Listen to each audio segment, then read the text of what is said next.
सर्वप्रथम सर्वांना श्री स्वामी समर्थ.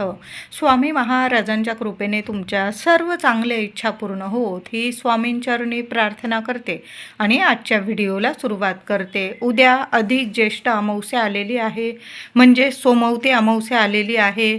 अधिक महिन्याची समाप्ती करण्याचा हा दिवस आहे.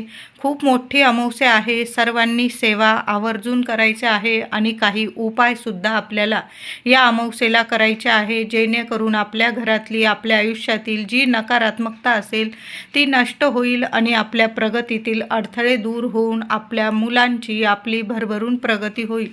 तर अमावस्या प्रारंभ होत आहे 14 जून 2026 रविवार दिवशी दुपारी 12:20 ही अमावस्या, अधिक ज्येष्ठ अमावस्या प्रारंभ होत आहे आणि 15 जून 2026 सोमवार दिवशी सकाळी 8:25 ही अमावस्या तिथी समाप्त होत आहे. पण ही अमावस्या तिथी सूर्योदयाने बघितलेली असल्यामुळे संपूर्ण दिवस ही सोमवती अमावस्या लागू असणार आहे. म्हणून आपल्याला 15 तारखेला सोमवती अमावस्या साजरी करायची आहे. 14 जून आणि 15 जून दोन्ही दिवस अमावस्या तिथी असणार आहे. म्हणून जे उपाय, काही सेवा या दोन्ही दिवसात तुम्ही करू शकता. तर आंघोळीच्या पाण्यात एक वस्तू टाकून आंघोळ करायची आहे. आंघोळीचा उपाय आपल्याला 15 तारखेला करायचा आहे, कारण 14 जूनला दुपारी 12:20 ही अमावस्या तिथी प्रारंभ होत आहे. तुम्ही जर उशिरा आंघोळ केली लहान लेकरांना वगैरे तर तुम्ही हा उपाय 14 तारखेलाही करू शकता. तर थोडंसं गंगाजल आणि थोडं खडं मीठ, आता खडं मीठ नसेल टाकायचं, बारीकसा खडा तुरटीचा आंघोळीच्या पाण्यात जरूर टाका. तुरटी, खडं मीठ, जी काही आपल्यामध्ये, आपल्या मनामध्ये जी नकारात्मकता असते किंवा बाहेरील काही बाधा, नजरबाधा असेल ती संपूर्ण नष्ट करण्याचं काम खडं मीठ आणि तुरटी करत असते. आणि हा उपाय जर आपण अमावस्या तिथीत जर केला तर खूप प्रभावी ठरतो. आपल्या मनातील, शरीरातील जी नकारात्मकता असते लगेच नष्ट होते. म्हणून आंघोळीचा हा उपाय सर्वांनी करा. 14 जून आणि 15 जून दोन्ही दिवस तुम्ही हा आंघोळीचा उपाय जरूर करा. तुमच्या कुंडलीतील चंद्रग्रह जरूर मजबूत होईल आणि एकदा का चंद्र मजबूत झाला की मग या जगात तरी आपल्याला कधीच कशाला कमी पडत नाही. म्हणून आणि आपलं मनसुद्धा स्थिर राहतं. मन चंचल, तुमचं मनात वाईट साईट विचार येत असतील तर ते सुद्धा निघून जातील आणि तुमचं मन स्थिर होईल आणि तुम्ही जे पण उपाय कराल, सेवा कराल त्याचं तुम्हाला भरभरून फळ मिळेल. म्हणून आंघोळीच्या पाण्यात आवर्जून थोडंसं तुरटीचा खडा टाका, गंगाजल टाका, थोडं खडं मीठ टाका. तिन्ही वस्तू टाकल्या तरीही चालेल. सुंदर सोन्यासारखे अनुभव येतील तुम्हाला.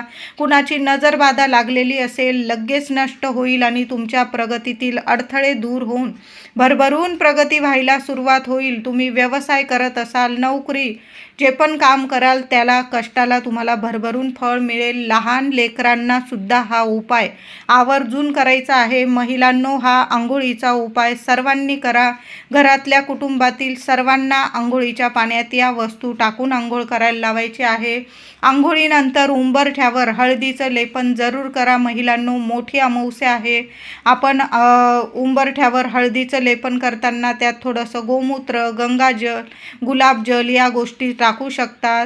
थोडी तुमच्याकडं दालचिनीची पावडर असेल किंवा तुमच्याकडं चंदनाची पावडर असेल तीही टाकली त्या लेपन करताना तरीही यामुळे सुद्धा घरातली जी नकारात्मकता असते, वास्तुदोष असतात, पितृदोष असतात, ते सुद्धा निवारण होतात आणि आपल्या घरात लक्ष्मी स्थिर होते आणि पैशांच्या ज्या अडीअडचणी असतात ना त्या दूर होतात आणि घरात बरकत येते, लक्ष्मी स्थिर होते. म्हणून उंबरठ्यावर हळदीचं लेपन जरूर करा. उंबरठ्याची हळदी, कुंकू, फुलं, अक्षता वाहून छान पूजा करा आणि एखाद्या मातीच्या पंतीत किंवा एखाद्या वाटीत थोडेसे अख्खे तांदूळ घ्यायचे आहे.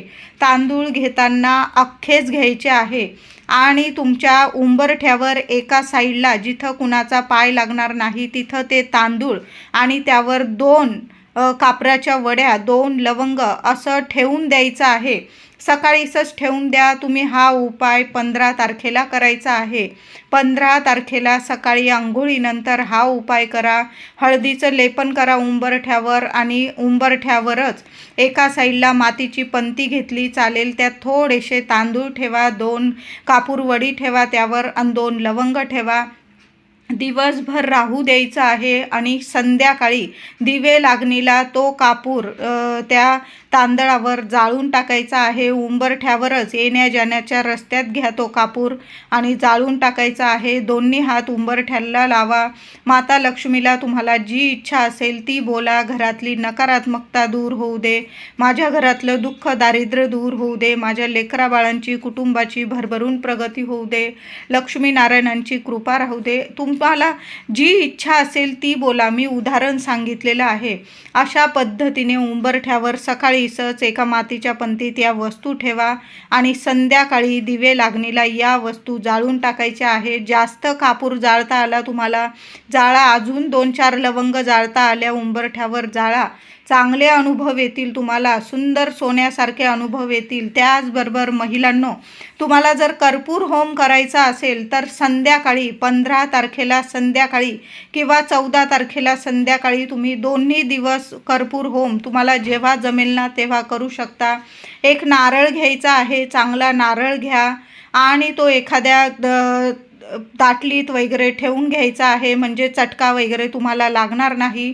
देवघरासमोर आपल्याला प्रथम कर्पूर होम करायचा आहे.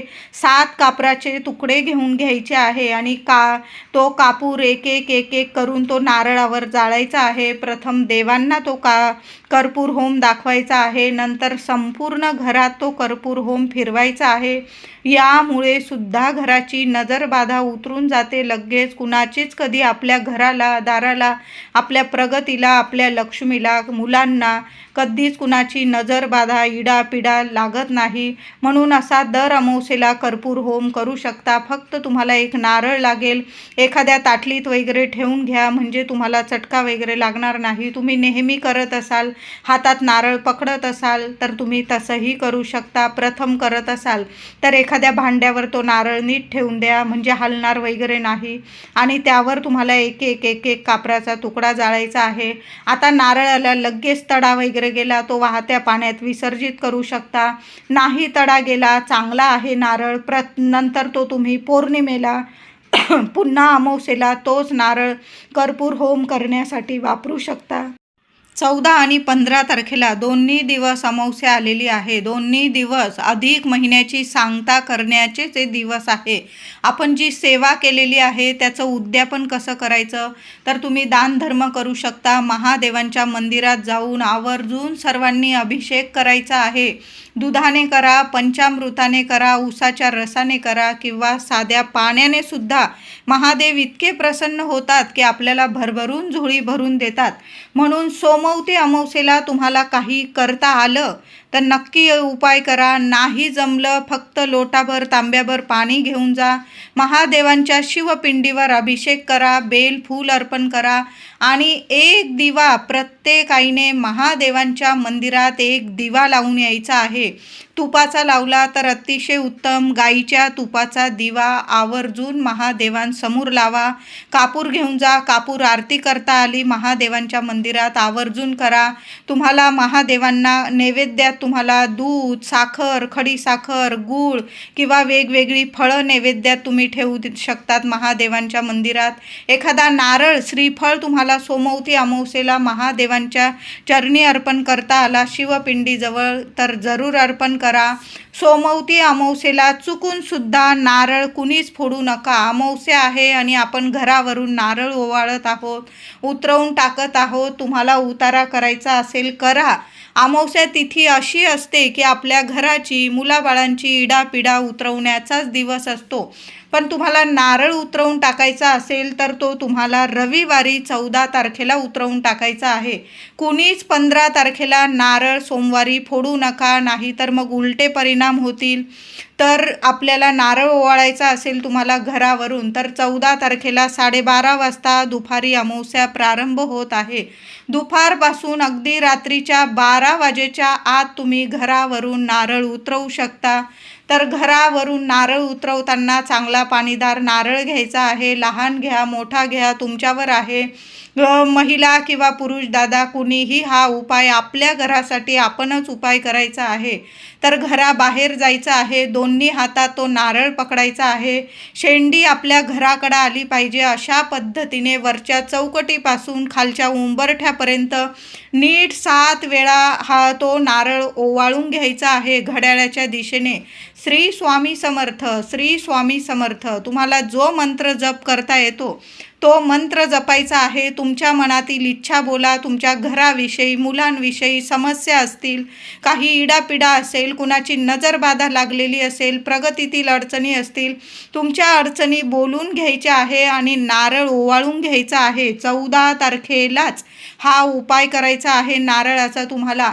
तो नारळ ओवाळून घ्यायचा आणि बाहेरच्या बाहेर घरात आणू नका. तुम्ही फ्लॅटमध्ये राहताय, नारळ ओवाळून घरात आणताय, चुकूनसुद्धा अशी चूक करू नका, नाहीतर मग वाईट परिणाम होतात. म्हणून तो नारळ ओवाळून घ्यायचा आणि घराबाहेर डस्टबिनमध्ये एखाद्या कोपऱ्याला टाका.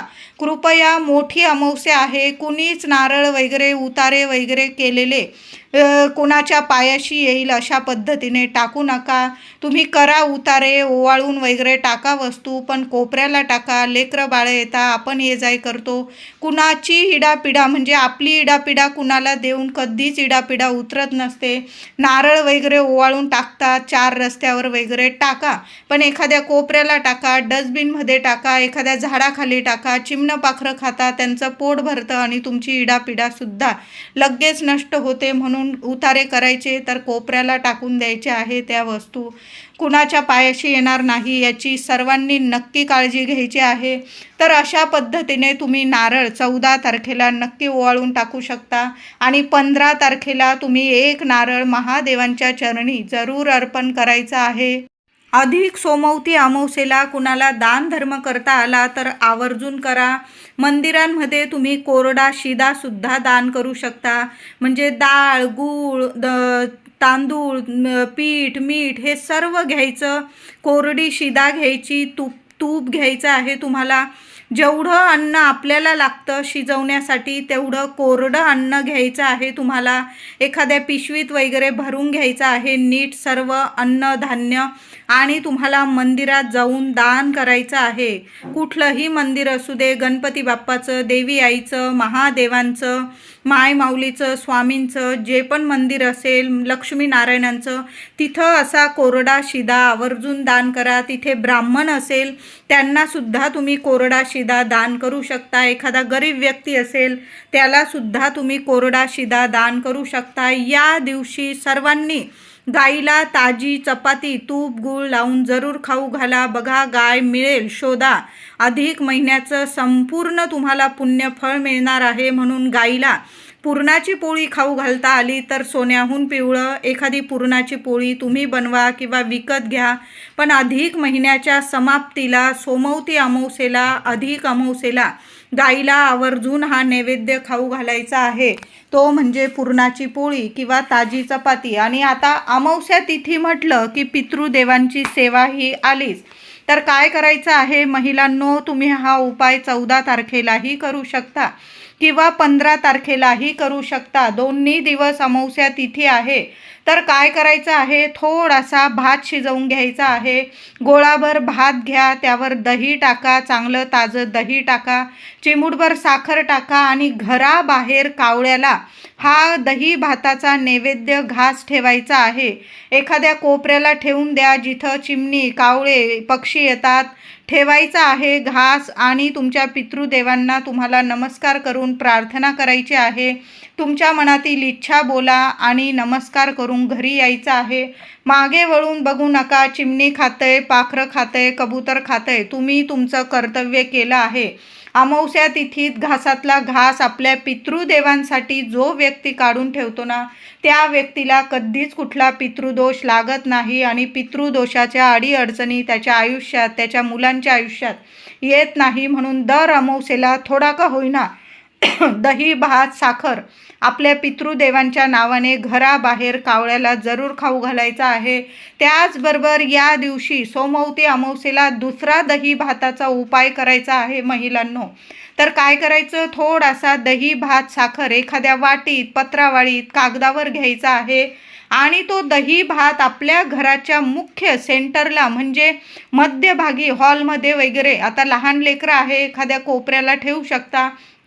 दिवसभर तो दही, भात, साखर आपल्या घराच्या वास्तूला सुद्धा ठेवायचा आहे. खूप महत्त्वाचा उपाय आहे, आवर्जून करा.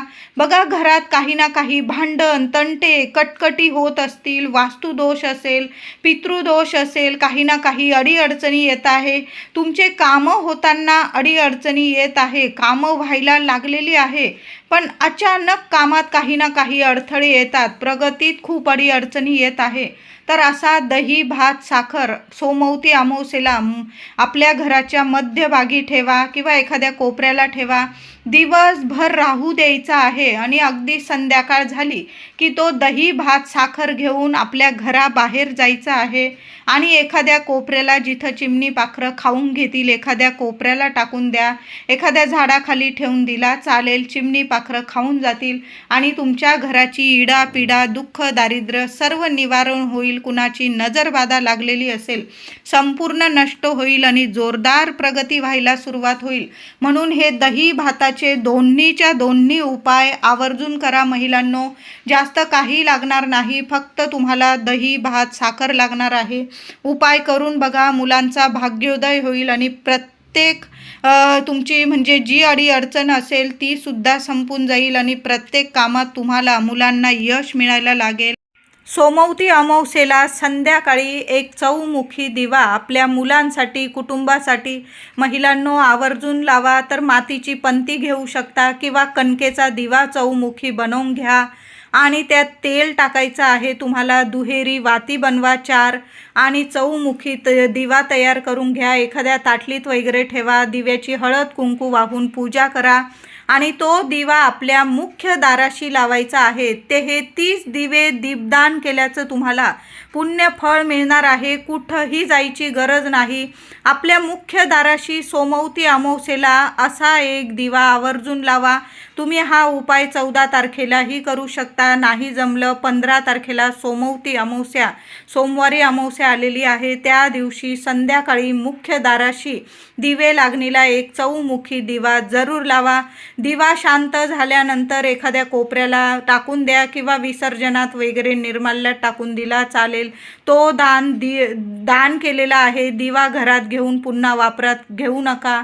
तो दान केलेला आहे. ते 30 दीपदान केल्याचं तुम्हाला पुण्य फळ मिळेल. आता घराबाहेर नाही लावता आला तर तुम्ही तो दिवा, चौमुखी दिवा कुठल्याही मंदिरात लावू शकता. मग महादेवांचं मंदिर असेल, गणपती बाप्पांचं, देवी आईचं, पिंपळाचं झाड असेल, तिथंही तुम्ही चौमुखी दिवा लावू शकता. तर असा एक दिवा, चौमुखी दिवा तुमच्या घराच्या बाहेर लावा किंवा कुठल्याही मंदिरात किंवा पिंपळाच्या झाडाखाली असा एक दिवा लावा. खूप सुंदर सोन्यासारखे अनुभव येतील. मुलांचा भाग्योदय होईल. तुमच्या अडचणीतून तुम्हाला मार्ग मिळेल आणि पैशांविषयीच्या अडीअडचणी असतील ना, संपून जाईल. लक्ष्मी स्थिर नांदेल. अखंड लक्ष्मी मातेची प्राप्ती होईल तुम्हाला. असा एक चौमुखी दिवा सोमवती अमावस्येला प्रत्येक आईने, प्रत्येक महिलेने जरूर लावायचा आहे. सोमवती अमावस्या, मोठी अमावस्या आलेली आहे. हे उपाय तुम्ही रविवार आणि सोमवार दोन्ही दिवशी करू शकता. मुलांना नजर लागलेली असो किंवा नसो, प्रत्येक आईने अमावस्येला आपल्या मुलांची नजर जरूर उतरवून टाकायची. तर तुम्ही मुलांवरून तांदूळ उतरवू शकता, भात उतरवू शकता, एक तुरटीचा खडा उतरवू शकता किंवा सरळ मीठ आणि मोहरी जरी घेतली, उजव्या हातात वस्तू घ्यावी, मुलांना पूर्व पश्चिम उभं करावं, मुलांच्या डोक्यापासून पायापर्यंत ती वस्तू नीट ओवाळून घ्यायची आणि वाहत्या पाण्यात म्हणजे बेसिनमध्ये तुम्ही हात धुवून घेतला तरीही चालेल.